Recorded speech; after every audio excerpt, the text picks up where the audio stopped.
Welcome to the world united.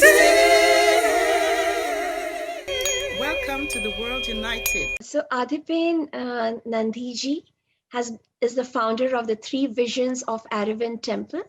And today he'll be talking to us about mastery of consciousness. Nandhiji is a Siddha yogi, humanitarian, and visionary, awakening humanity through mystic wisdom, community, and service. He's an artist, ecstatic, chant musician, author, and teacher, representing the path of the liberated. He shares the life-enhancing wisdom and teachings of the Siddha sages, the liberated mystics of South India. Nandhiji was gifted with a childhood experience of the divine when he was 4 years old only. Later in 1992, just after his divorce, he experienced a painful beckoning of death. He was initiated through a death experience by his first guru, and his journey into the mystical realm of the Siddhas as a yogi began. He took a plunge into the other India, the wilderness of South India, with the guidance of his gurus, often in solitude to do his tapas. After years of seeking wholeness through connection with the inner world, Nandhiji woke up to understand his highest purpose, to uplift humanity in consciousness. Nandhiji envisions a humanity awakened through yogic wisdom, enterprise, and community in his life mission. These are moments when the intense, enlightened spirits, energies of the sages as consciousness reach each of us in ease. My purpose, he says, is to be the joyful instrument that can uplift humanity to enhancing possibilities of consciousness. Imagine a million Mahatma Gandhis, Rumis, and Einsteins. This is the possibility in our times. We are the realities of this consciousness.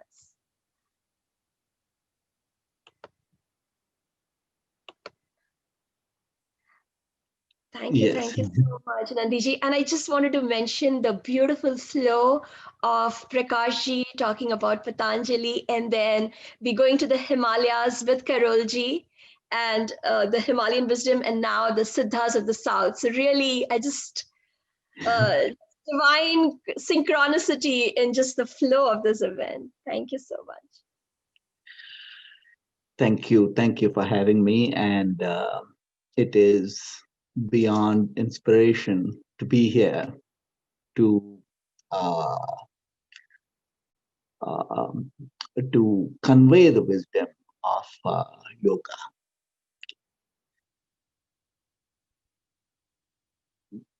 The attainment of yoga is consciousness. The meaningfulness of yoga is yogam. So the only wealth we carry from birth to death, death to birth, is consciousness. And this consciousness is what we enhance as we go within ourselves. Now, when we do yoga, it's natural that we climb up beyond the mind. Now, when we are in the mind, in the day-to-day, we are flowing with the karmic imprints.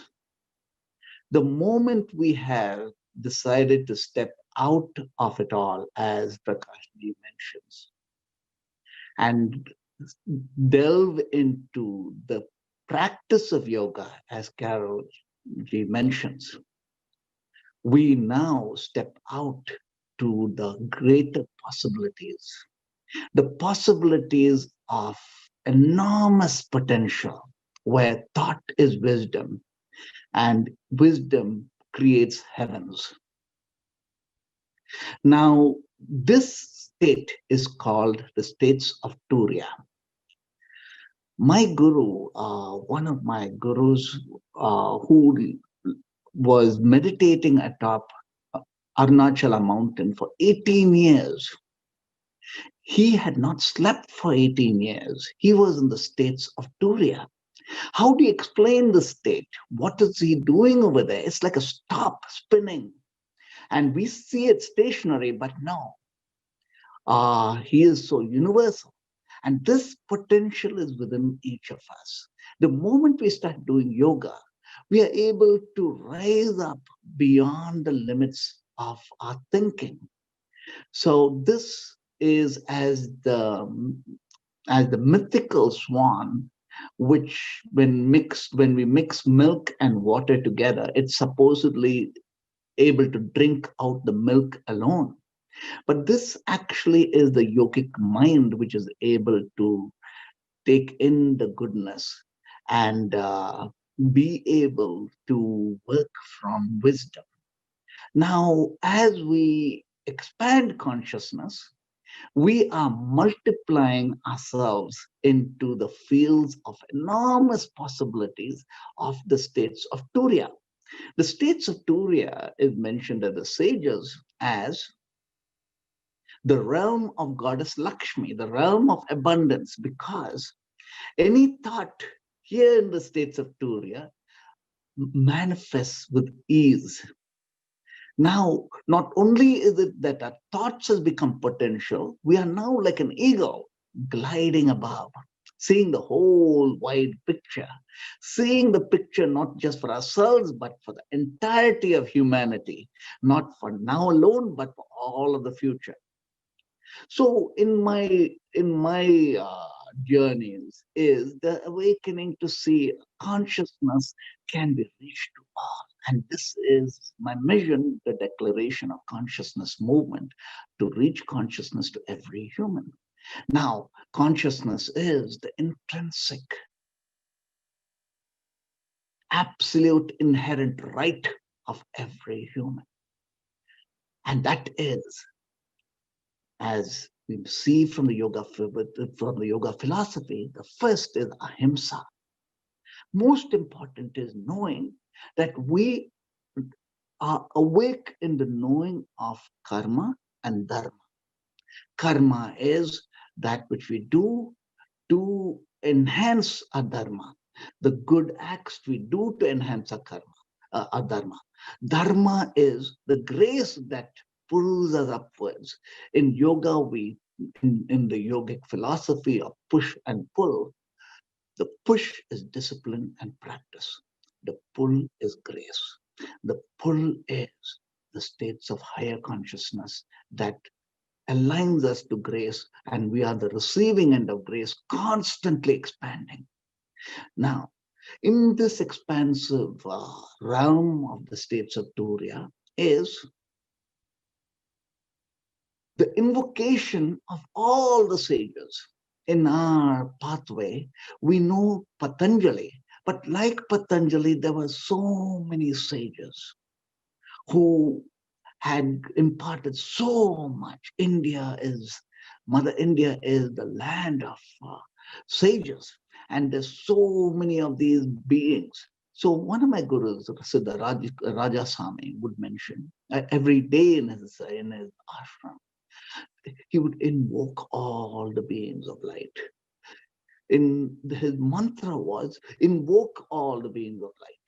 Just call them in, invoke them in, because even if one being touches us, that is the enormous wisdom that we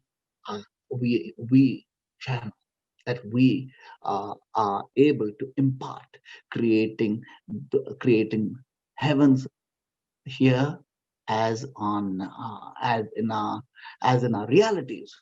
Now, within all of this is consciousness by itself. So as we rise up, we see in all our temples, especially the 10 heads, the 100 heads of beings carved out, which actually represents our own inner potential that has woken up in several different layers. The mind by itself is beautiful, but it is limited. When we talk of IQ, we are talking about the mind in its ability to work intellect. Then there's the layers above, which is the states of Turiya.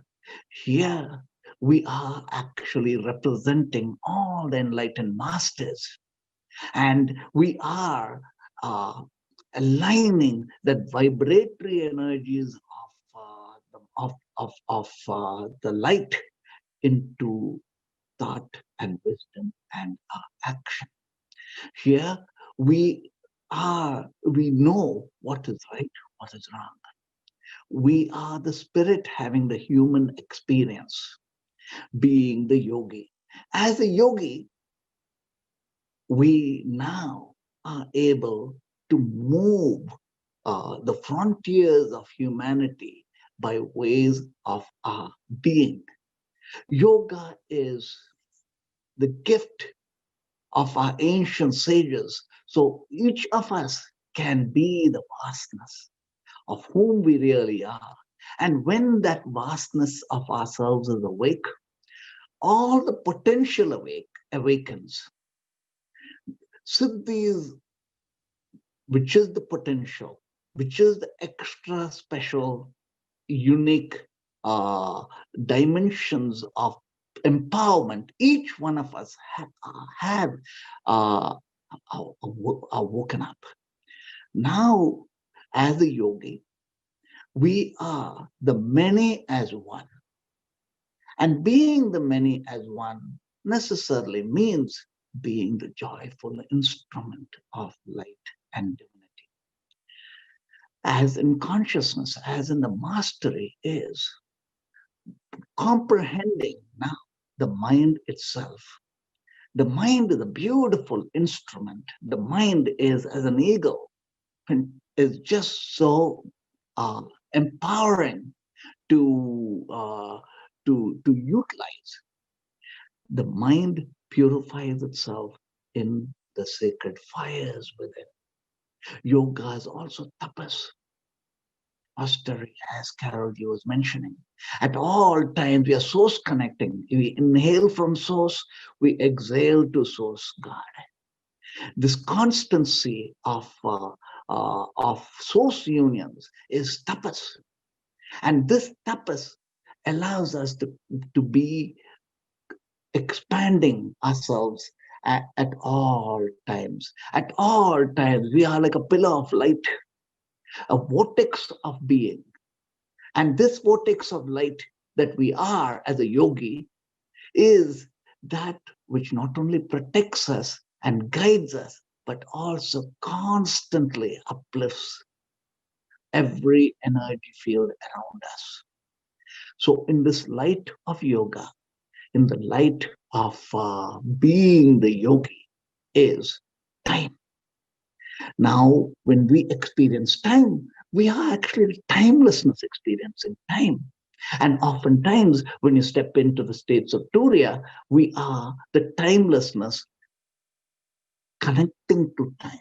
So when we bring that infinite possibilities into the finite, not only is it that we transform the reality fields that we are actually delving deeper and in enhanced consciousness. And this is the consciousness that we are carrying forward as eternity, as an eternity runs of one life to the next. Now is the yogam. The yogam is good health, a pristine mind, the states of our consciousness, and of all the blessings, being the yogi. So in consciousness, in the gift of being, as the attainment of yoga, as yogam, may each of us rise and blossom. Gratitude. Om Namah Shivaya. Yes.